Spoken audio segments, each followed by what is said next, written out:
కాకినాడ మాజీ ఎమ్మెల్యే కొండబాబుకు ఊహించని షాక్ ఇచ్చారు తెలుగుదేశం అధినేత చంద్రబాబు. ఇటీవల చంద్రబాబుతో జరిగిన ముఖాముఖి సమావేశంలో కొండబాబును ఏకిపారేశారని ప్రచారం సాగుతోంది.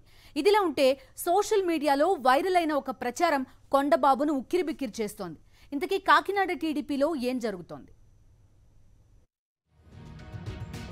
కాకినాడ సిటీ నియోజకవర్గానికి 2 సార్లు టీడీపీ ఎమ్మెల్యేగా పనిచేశారు వనమాడి వెంకటేశ్వరరావు అలియాస్ కొండబాబు. ప్రస్తుతం సిటీ నియోజకవర్గానికి ఆయనే ఇన్ఛార్జిగా కొనసాగుతున్నారు. ఇటీవల విజయవాడలో పార్టీ అధినేత చంద్రబాబుతో జరిగిన ముఖాముఖి సమావేశంలో కొండబాబును కడిగి పడేశారని జోరుగా ప్రచారం సాగుతోంది. నిన్ను నమ్ముకున్నందుకు పార్టీ పుట్టి ముంచేశావని కొండబాబుపై ఫైర్ అయ్యారట చంద్రబాబు. దాదాపు 45 నిమిషాల పాటు ఏకాంతంగా జరిగిన ఈ సమావేశంలో ఆశాంతం కొండబాబును ఏకేశారని గుసగుసలు వినిపిస్తున్నాయి. ముఖ్యంగా గత టీడీపీ పాలనలో కొండబాబు ఆయన కుటుంబ సభ్యులు చేసిన అక్రమాలు, భూకబ్జాల వల్లే ఇవాళ నియోజకవర్గంలో అధికార పార్టీ ఎమ్మెల్యేను ధైర్యంగా ఎదుర్కోలేకపోతున్నావంటూ క్లాస్ పీకారట. గ్రూప్ రాజకీయాల వల్ల టీడీపీలో గెలిచిన కార్పొరేటర్లు చేజారిపోయారని, దీంతో తాను ఎంపిక చేసిన మేయర్ సుంకర పావనికి అవిశ్వాస తీర్మానం వల్ల పదవి పోయిందని కస్సుబుస్సులాడారట. ఇలా కొండబాబు మైనస్లు అన్నీ చిట్టా రూపంలో చదివి వినిపించడంతో పాటుగా ఈ 3 ఏళ్ల కాలంలో ప్రజా సమస్యలపై సీరియస్ గా పోరాడిన అంశం ఏదైనా ఉంటే ఒకటి చెప్పమని కొండబాబును ప్రశ్నించారని తెలుస్తోంది. ఇక పార్టీ నిన్ను భరించడం కష్టమని కూడా చంద్రబాబు తేల్చి చెప్పేశారని టాక్.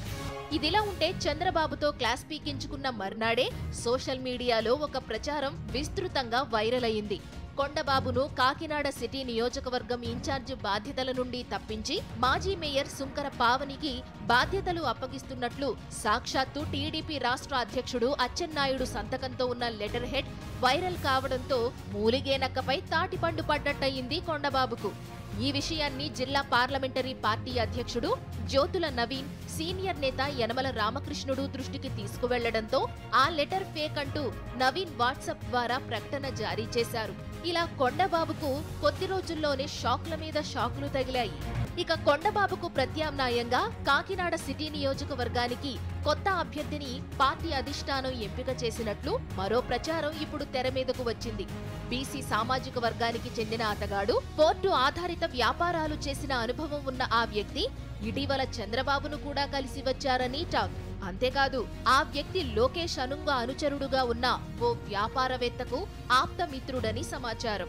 అందువల్ల వచ్చే ఎన్నికల్లో ఆ వ్యక్తినే కాకినాడ సిటీ బరిలో దింపాలని చంద్రబాబు నిర్ణయించుకున్నట్లు చెబుతున్నారు. మొత్తం మీద కొండబాబుకు ఒకదాని తరువాత మరొకటిగా ఊహించని షాక్లు, ట్విస్ట్లు తగలడంతో నియోజకవర్గంలో ఏం జరుగుతుందో వేచి చూద్దామంటూ జరుగుతున్న పరిణామాలను క్యాడర్ ఆసక్తిగా గమనిస్తోంది.